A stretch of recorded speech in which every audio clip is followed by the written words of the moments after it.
পয়লা বৈশাখ বছরের প্রথম দিন কেটেছে ভীষণ আনন্দে এবং মজায়।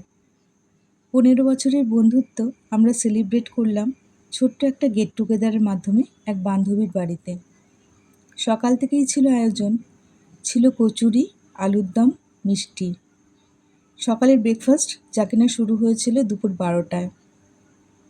এরপর চলল হাসি, গান, নাচ, আড্ডা। ছোট ছোট মুহূর্তগুলো প্রত্যেকেই ভীষণ উপভোগ করছিলাম। এরপর চলে এলো কেক কাটার পর্ব।